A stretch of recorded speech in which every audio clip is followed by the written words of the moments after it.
Olá, povo de Deus. Vamos ao nosso devocional diário.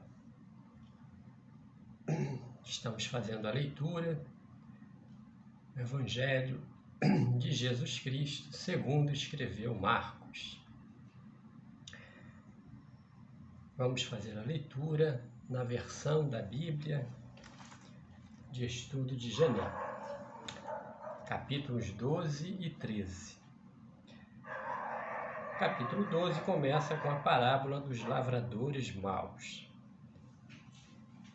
Deixa eu puxar um pouco o assento aqui mais para frente. Isso. Agora está melhor. A parábola dos lavradores maus. Capítulo 12 do Evangelho segundo escreveu Marcos. Depois entrou Jesus a falar-lhes por parábolas. Um homem plantou uma vinha, cercou-a de uma sebe, construiu um lagar, edificou uma torre, arrendou-a a uns lavradores e ausentou-se do país. No tempo da colheita, enviou um servo aos lavradores para que recebesse deles dos frutos da vinha. Eles, porém, o agarraram, espancaram e o despacharam vazio. De novo, lhes enviou outro servo, e eles o esbordoaram na cabeça e o insultaram. Ainda outro lhes mandou, e a este mataram. Muitos outros lhes enviou, dos quais espancaram uns e mataram outros. Restava-lhe ainda um, seu filho amado. A este lhes enviou, por fim, dizendo: respeitarão a meu filho. Mas os tais lavradores disseram entre si: este é o herdeiro. Ora, vamos, matemo-lo, e a herança será nossa. E agarrando-o, mataram-no e o atiraram para fora da vinha. Que fará, pois, o dono da vinha? Virá, exterminará aqueles lavradores e passará a vinha a outros.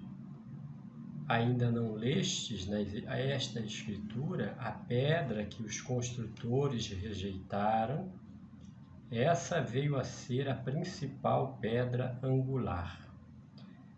Isto procede do Senhor e é maravilhoso aos nossos olhos. E procuravam prendê-lo, mas temia o povo, porque compreenderam que contra eles proferira esta parábola. Então, desistindo, retiraram-se. A questão do tributo. E enviaram-lhe alguns dos fariseus e dos herodianos para que o apanhassem em alguma palavra. Chegando, disseram-lhe: mestre, sabemos que és verdadeiro e não te importas com quem quer que seja, porque não olhas a aparência dos homens, antes, segundo a verdade, ensinas o caminho de Deus. É lícito pagar tributo a César ou não? Devemos ou não devemos pagar? Mas Jesus, percebendo-lhes a hipocrisia, respondeu: por que me experimentais? Trazei-me um denário para que eu veja. E eles lhe trouxeram. Perguntou-lhes: de quem é esta éfise e inscrição? Responderam: de César.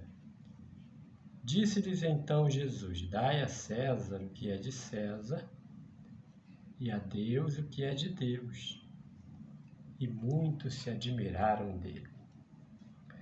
Então os saduceus, que dizem não haver ressurreição, aproximaram-se dele e lhe perguntaram, dizendo: mestre, Moisés nos deixou escrito que se morrer o irmão de alguém, e deixar mulher sem filhos, seu irmão a tome como esposa e suscite descendência a seu irmão. Ora, havia 7 irmãos. O primeiro casou e morreu sem deixar descendência.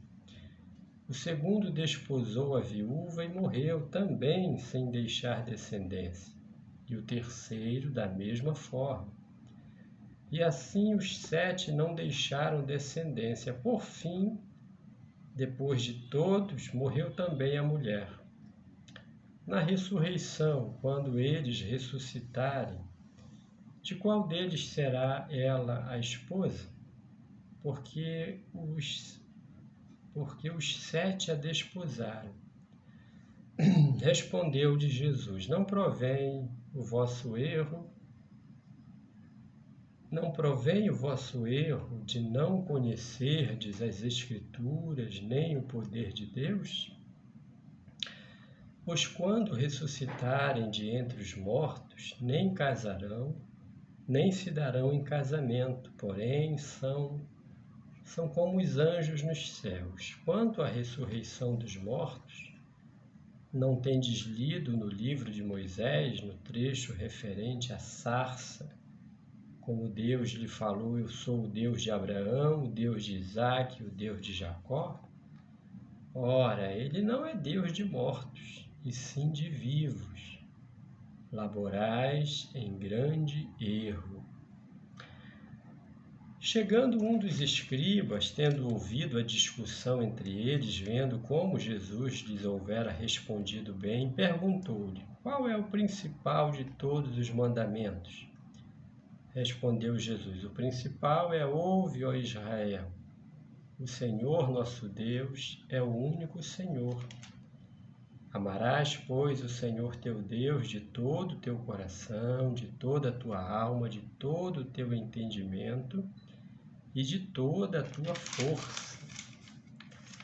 O segundo é: amarás o teu próximo como a ti mesmo. Não há outro mandamento maior do que estes. Disse-lhe o escriba: muito bem, mestre.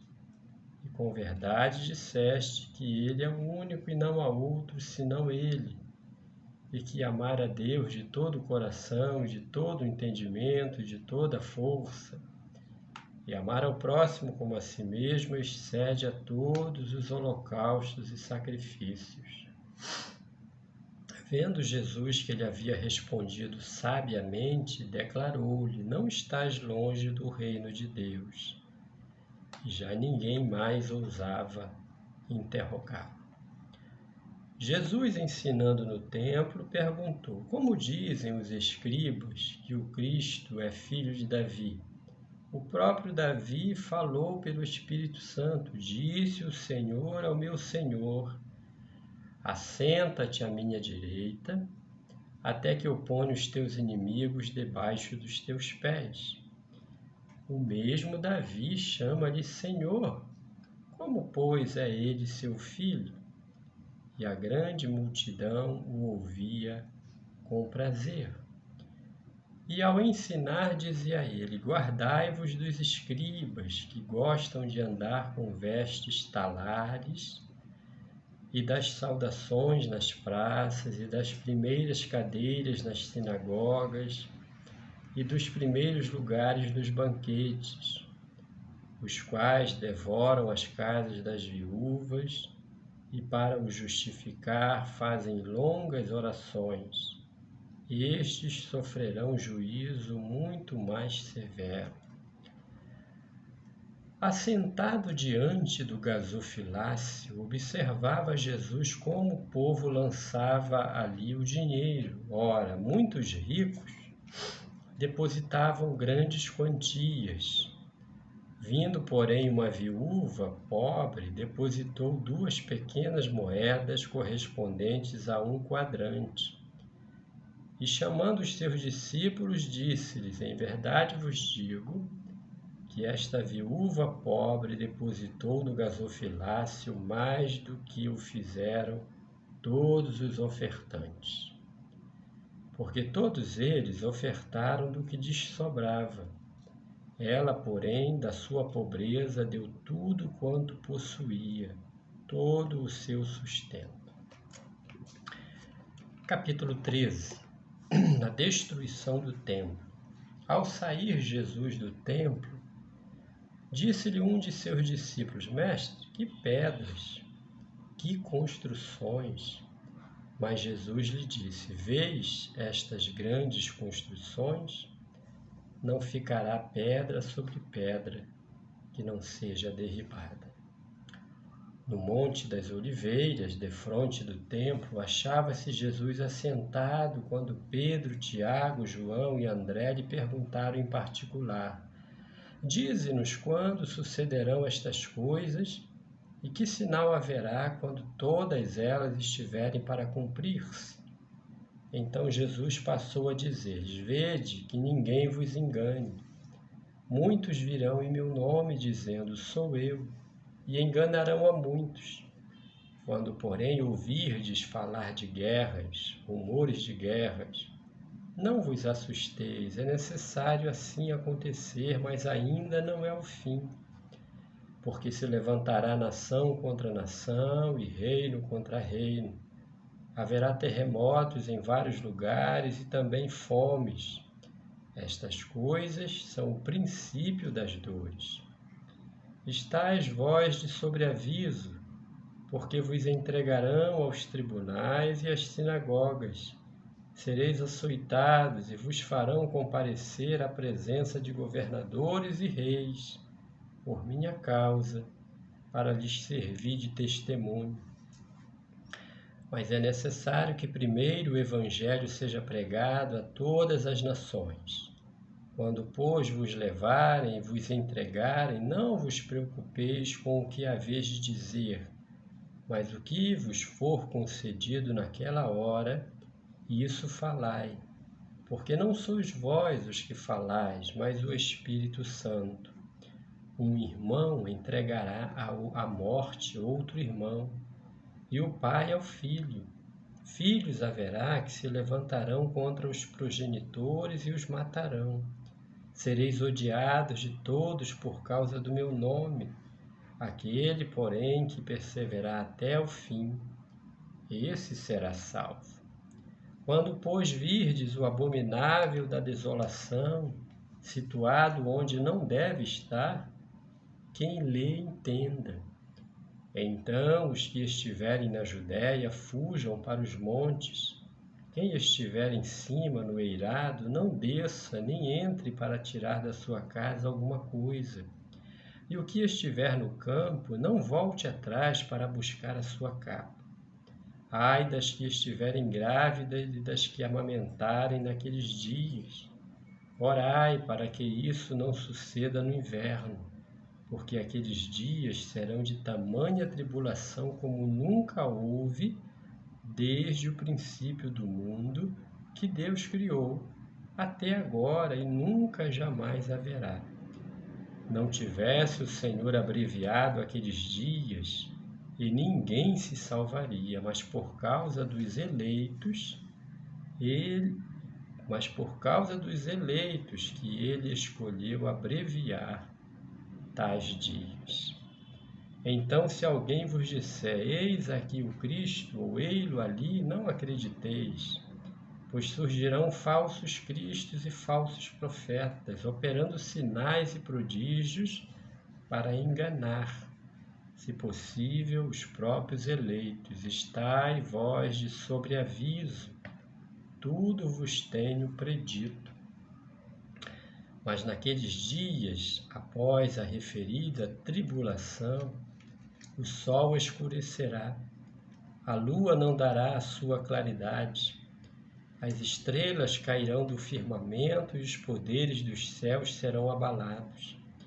Então verão o Filho do Homem vir nas nuvens com grande poder e glória, e ele enviará os anjos e reunirá os seus escolhidos dos quatro ventos da extremidade da terra até a outra extremidade do céu.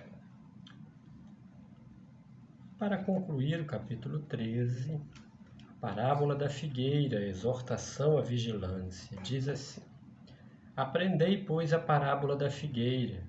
Quando já os seus ramos se renovam e as folhas brotam, sabeis que está próximo o verão. Assim também vós, quando virdes acontecer estas coisas, sabei que está próximo às portas. Em verdade vos digo que não passará esta geração sem que tudo isto aconteça. Passará o céu e a terra, porém as minhas palavras não passarão. Mas a respeito daquele dia ou da hora, ninguém sabe, nem os anjos no céu, nem o Filho, senão o Pai.